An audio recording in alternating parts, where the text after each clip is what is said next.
Hi welcome back to again your YouTube classes. So ಇವತ್ತಿನ ತರಗತಿಯಲ್ಲಿ ನಾವೇನಪ್ಪಾ ಅಂತಂದ್ರೆ ದ್ವಿತೀಯ PUCಯ ಇಂಗ್ಲಿಷ್ ಸಬ್ಜೆಕ್ಟಿನ ಕೊನೆಯ ಒಂದು ಮಾಡೆಲ್ ಕ್ವಶನ್ ಪೇಪರ್ ಆದಂತ ಥರ್ಡ್ ಒನ್ ಮಾಡೆಲ್ ಕ್ವಶನ್ ಪೇಪರ್ನ ಸರಿಯಾದ ಉತ್ತರಗಳನ್ನ ನಾವು ಇವತ್ತು ನೋಡುವಂತ ಪ್ರಯತ್ನ ಮಾಡೋಣ ಅಂತ ಹೇಳ್ತಾ. ಸೊ ಯಾರ ಹತ್ರ ಕ್ವಶನ್ ಪೇಪರ್ ಇಲ್ಲ, ನಾನು ಇಲ್ಲಿ ಕ್ವಶನ್ ಪೇಪರ್ ತೋರಿಸ್ತಾ ಇದ್ದೀನಿ ನೋಡಿ. ಒಂದ್ ವೇಳೆ ಕ್ವಶನ್ ಪೇಪರ್ ನಿಮ್ಮ ಹತ್ರ ಇದ್ರೆ ಏನ್ ಮಾಡ್ರಿ, ಆ ಕ್ವಶನ್ ಪೇಪರ್ ನ ಮುಂದ್ಗಡೆ ಇಟ್ಕೊಂಡು ನೀವುಗಳು ಇಲ್ಲಿರುವಂತ 36 ಪ್ರಶ್ನೆಗಳಿಗೆ ನೀವೇನಪ್ಪಾ ಅಂತಂದ್ರೆ ಸರಿಯಾದ ಉತ್ತರಗಳನ್ನ ಕಂಡುಕೊಳ್ರಿ ಅಂತ ಹೇಳ್ತಾ. ಸೊ ಮೊದಲು ನಾನು ಕ್ವಶನ್ ಪೇಪರ್ ತೋರಿಸ್ತಾ ಇದ್ದೀನಿ. ಸೊ ನೋಡ್ರಿ, ಕ್ವಶನ್ ಪೇಪರ್ ಈ ರೀತಿಯಾಗಿದೆ. ಈ ಎಲ್ಲಾ ಪ್ರಶ್ನೆಗಳಿಗೆ ಏನಪ್ಪಾ ಅಂತಂದ್ರೆ ಉತ್ತರಗಳನ್ನ ಕೊಡುವಂತ ಪ್ರಯತ್ನ ನಾನು ಮಾಡಿದ್ದೇನೆ. ಯಾಕಂತಂದ್ರೆ ಈ ಒಂದು ಪ್ರಶ್ನೆ ಪತ್ರಿಕೆ ನಿಮ್ಗೆ ತುಂಬಾನೇ ಇಂಪಾರ್ಟೆಂಟ್. ಇರುವಂತ 3 ಪ್ರಶ್ನೆ ಪತ್ರಿಕೆಯಲ್ಲಿ ನೀವು ಪ್ರಿಪರೇಟರಿ ಎಕ್ಸಾಮ್ ಅಲ್ಲಿ ಕ್ವಶನ್ಗಳು ರಿಪೀಟ್ ಆಗಿದ್ ನೀವು ನೋಡಿರಿ. ಸೊ ಹಾಗಾಗಿ ಏನಪ್ಪಾ ಅಂದ್ರೆ ನಿಮ್ಮ ಎನ್ಯುವಲ್ ಎಕ್ಸಾಮ್ ಅಲ್ಲಿ ಕೂಡ ಇದೇ 3 ಪ್ರಶ್ನೆ ಪತ್ರಿಕೆಲಿರುವಂತಹ ಪ್ರಶ್ನೆಗಳು ಸಾಕಷ್ಟು ರಿಪೀಟ್ ಆಗುವಂತ ಚಾನ್ಸಸ್ ಇದೆ. ಅದಕ್ಕೆ ದಯವಿಟ್ಟು ಅದನ್ನ ಕರೆಕ್ಟ್ ಆಗಿ ನೋಡ್ಕೊಡ್ರಿ ಅಂತ ಹೇಳ್ತಾ. ಸೊ ಈ ರೀತಿ ಏನಪ್ಪಾ ಅಂದ್ರ ಪ್ರಶ್ನೆ ಸಂಖ್ಯೆ 36 ವರೆಗೂ ನಾವೇನಪ್ಪಾ ಅಂತಂದ್ರೆ ಇದರ ಸರಿ ಉತ್ತರಗಳನ್ನ ನಾವು ಈಗ ಇಲ್ಲಿ ಏನಪ್ಪಾ ಅಂತಂದ್ರೆ ಸೊ ನೋಡ್ತಾ ಹೋಗೋಣ. ಸೊ ಇಲ್ಲಿ ನಿಮಗೆ ಮೊದಲ 10 MCQ ಕ್ವಶನ್ಸ್ ಗಳ ಸರಿಯಾದ ಉತ್ತರನ ಇಲ್ಲಿ ಕೊಡ್ತಾ ಬಂದೀನಿ. ಅದನ್ನ ಬೇಕಾದ್ರೆ ನೀವು ಪಾಸ್ ಮಾಡಿ ಬರ್ಕೊಡ್ರಿ ಅಥವಾ ಸ್ಕ್ರೀನ್ ಶಾಟ್ ತಗೊಳ್ರಿ ಅಂತ ಹೇಳ್ತಾ. ನೆಕ್ಸ್ಟ್ ನಿಮಗೆ 11th one, 12th one, 13th one ಪ್ರಶ್ನೆಗಳಿಗೆ ನಾನು ಇಲ್ಲಿ ಉತ್ತರವನ್ನು ಕೊಡುವ ಪ್ರಯತ್ನ ಮಾಡಿದ್ದೀನಿ. ನೆಕ್ಸ್ಟ್ ಅದಾದ ನಂತರ question number 14 to 17 2 marks questions ಗಳಿಗೆ ಇಲ್ಲಿ ಆನ್ಸರ್ಸ್ ಇದೆ, ನೋಡ್ಕೊಳ್ರಿ ಅಂತ ಹೇಳ್ತಾ.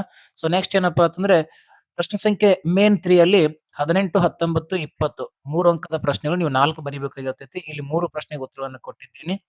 ನೆಕ್ಸ್ಟ್ ಇದಾದ ನಂತರ ಇನ್ನು ಉಳಿದಂತ 3 ಪ್ರಶ್ನೆಗಳು 21, 22, 23 ಇಲ್ಲಿ ಕೊಟ್ಟಿದ್ದೀನಿ.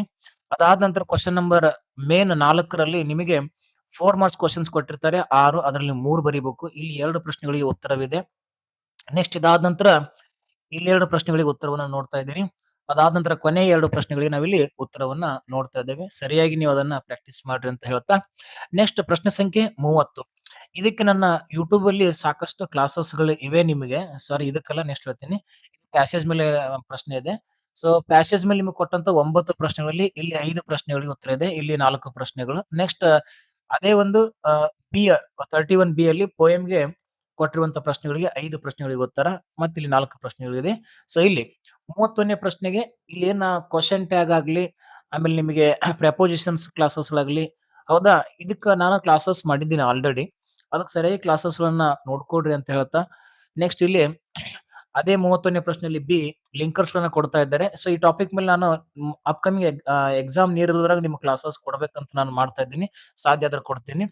ನೆಕ್ಸ್ಟ್ ಇಲ್ಲಿ ಕೂಡ ಇದ್ರ ಮೇಲೆ ಕ್ಲಾಸಸ್ ಇದೆ. ನಿಮಗೆ ಕ್ವೆಶ್ಚನ್ ಟ್ಯಾಗ್ ಮೇಲೆ, ಆಮೇಲೆ ನೆಕ್ಸ್ಟ್ ಏನಪ್ಪಾ ಅಂತಂದ್ರೆ underline word to get as a answers question frame ಮಾಡ್ಲಿಕ್ಕ ನಾ ಹೇಳಿಕೊಟ್ಟಿನ ಟಾಪಿಕ್ ಅದಾವ. ನೋಡ್ರಿ, ಸರ್ಚ್ ಮಾಡ್ರಿ ಅಂತ ಹೇಳ್ತಾ.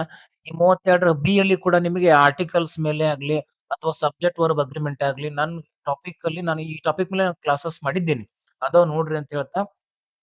ಆಮೇಲೆ ದಿಸ್ ಒನ್ 33 ಕೂಡ ಏನಪ್ಪಾ ಅಂದ್ರೆ ನಾನು ನಿಮಗ 2 ಮಾರ್ಕ್ಸಿಗೆ ಬರುವಂತ ಪ್ರಶ್ನೆ ಒಂದಿಷ್ಟು ಬಿಡಿಸ್ಬೇಕಲ್ಲಕತ್ತೀನಿ ಅದಾವ. ಆಮೇಲೆ 34ಗೆ ನಾನು ನೀಟಾಗಿ ಕ್ಲಾಸಸ್ ಮಾಡಿದ್ದೇನೆ. ಎಲ್ಲಾ ಕ್ಲಾಸ್ ಅದಾವ. ಅಪ್ ಟು ನಿಮಗೆ ಪಾಸಿಟಿವ್ ಸೆಂಟೆನ್ಸ್ ಹಿಡ್ಕೊಂಡು ನಿಮಗೇನಪ್ಪಾ ಅಂತಂದ್ರೆ interrogative, yes or no, WH word, negative, imperative sentence, exclamatory sentence, universal truth, objective sentence ಎಲ್ಲವನ್ನ ಬಿಡಿಸಿಕೊಟ್ಟಿದ್ದೆ ನಾನು ನೀಟಾಗಿ. ಸುಮಾರು ಒಂದು 7ರಿಂದ 8 ವಿಡಿಯೋಗಳದಾವ. ಪ್ಲೇ ಲಿಸ್ಟ್‌ಗೆ ಹೋಗ್ರಿ. ಅಲ್ಲಿ ಡೈರೆಕ್ಟ್ ನೋಡಿ ಕಲೀರಿ ಅಂತ ಹೇಳ್ತಾ 5 ಮಾರ್ಕ್ಸ್ ಅನ್ನ ಪಡೆದುಕೊಳ್ಳುವಂತ ಪ್ರಯತ್ನ ಮಾಡ್ರಿ. ನೆಕ್ಸ್ಟ್ ಅದಾದ ನಂತರ ಡೈಲಾಗನ್ನ ಒಂದ್ಸಲ ಪೂರ್ತಿ ನೀಟಾಗಿ ಓದಿ ನೀವು ಫಿಲ್ ಅಪ್ ಮಾಡುವಂತ ಪ್ರಯತ್ನ ಮಾಡ್ರಿ. ಅದಾದ ನಂತರ ನೆಕ್ಸ್ಟ್ ಲೆಟರ್ ರೈಟಿಂಗ್. ಇದಕ್ಕೂ ನಾನು ಒಂದು ಕ್ಲಾಸಸ್ ಅನ್ನ ಬೇಕಾದ್ರೆ ನಿಮಗ ಕೊಡಂದ್ರ ಕೊಡ್ತೀನಿ. ಕೊಡೋಕ್ಕಿಂತ ಇಲ್ಲೇ ನೀಟಾಗಿ ಕೊಟ್ಟಿದ್ದೀನಿ. ಇಲ್ಲಿ ಏನ್ ಕೊಟ್ಟಿದ್ದೀನಿ ನೀವು ಇದನ್ನ ಕರೆಕ್ಟ್ ಆಗಿ ಏನಪ್ಪಾ ಅಂದ್ರೆ ಬಾಡಿ ಆಫ್ ದ ಲೆಟರ್‌ನ ಚೆನ್ನಾಗಿ ಬರೆದು ಪ್ರಾಕ್ಟೀಸ್ ಮಾಡ್ರಿ. ಆರಾಮ್ ಈಸಿ ನಿಮಗೇನಪ್ಪಾ ಅಂತಂದ್ರೆ 5 ಮಾರ್ಕ್ಸ್ ಬಂದೇ ಬರ್ತಾವ. ಇಲ್ಲಿ ಬಯೋಡಾಟಾ ಹೆಂಗ್ ಬರ್ದಿನಿ ನೋಡ್ರಿ, ಕರೆಕ್ಟ್ ಅದೇ ರೀತಿ ನೀವು ನೀಟಾಗಿ ಬರೆಯುವಂತ ಪ್ರಯತ್ನ ಮಾಡ್ರಿ. ಇಲ್ಲಿಗೆ ಬಯೋಡಾಟಾ ಕಂಪ್ಲೀಟ್ ಆಗುತ್ತೆ. ಇಷ್ಟು ಸ್ಟೆಪ್ಸ್ ನೀವು ಕರೆಕ್ಟ್ ಆಗಿ ಫಾಲೋ ಅಪ್ ಮಾಡಿದ್ರಿ ಅಂತ ಅನ್ಕೊಳ್ರಿ. ನಿಮ್ಗೆ ಈಸಿಯಾಗಿ ಏನಾಗುತ್ತೆ ಹೇಳ್ರಿ, 5 ಮಾರ್ಕ್ಸ್ ಬಂದೇ ಬರ್ತಾವ. ಇನ್ನು ಇದಕ್ಕೊಂದು ನಿಮ್ಗ ಬಿ ಅಂತೇಳಿ ಕೊಟ್ಟಿರ್ತಾರ 36ಕ್ಕ ಸ್ಪೀಚ್ ನೀವು ರೆಡಿ ಮಾಡ್ಬೇಕಾಗುತ್ತೆ. ಕೊಟ್ಟಂತ ಡೇಟಾ ತಗೊಂಡು ಅಲ್ಲಿ ಪ್ರೊಫೈಲ್ ನೋಡ್ಕೊಂಡು. ಸೊ ನಿಮ್ಗೆ ಇದು ಈಸಿ ಆಗ್ತಿದ್ರೆ ಇದನ್ನು ಕೂಡ ನೀವು ಪ್ರಾಕ್ಟೀಸ್ ಮಾಡ್ರಿ ಅಂತ ಹೇಳ್ತಾ. ಸೊ ಇಲ್ಲಿಗೇನಪ್ಪಾ ಅಂತಂದ್ರೆ ಈ ಒಂದು ಕ್ವೆಶ್ಚನ್ ಪೇಪರ್ ಮಾಡೆಲ್ 3ನ ಕೀ ಆನ್ಸರ್ಸ್‌ಗಳು ಕಂಪ್ಲೀಟ್ ಆಗ್ತವ. ಈ ಒಂದು ನನ್ನ ಎಫರ್ಟ್ ನಿಮ್ಗೆ ನಿಜವಾಗ್ಲೂ ಇಷ್ಟ ಆಗಿತ್ತು ಅಂದ್ರೆ ದಯವಿಟ್ಟು ಒಂದು ಲೈಕ್ ಕೊಟ್ಟು, ಮತ್ತೆ ಯಾರಾದ್ರೂ ನಿಮ್ ಸ್ನೇಹಿತರಿಗೆ ಕೀ ಆನ್ಸರ್ಸ್ ಉಪಯೋಗ ಆಗುತ್ತೆ ಅಂತಂದ್ರೆ ಅವರಿಗೂ ಕೂಡ ಶೇರ್ ಮಾಡ್ರಿ ಅಂತ ಹೇಳ್ತಾ ಇವತ್ತಿನ ಕ್ಲಾಸ್‌ನ ಇಲ್ಲಿಗೆ ಎಂಡ್ ಮಾಡೋಣ. ಸೊ ಮತ್ತೊಂದು ಕ್ಲಾಸಲ್ಲಿ ಏನಪ್ಪಾ ಅಂದ್ರೆ ನಾವು ನೀವು ಭೇಟಿಯಾಗೋಣ ಅಂತ ಹೇಳ್ತಾ thank you. Bye. See you.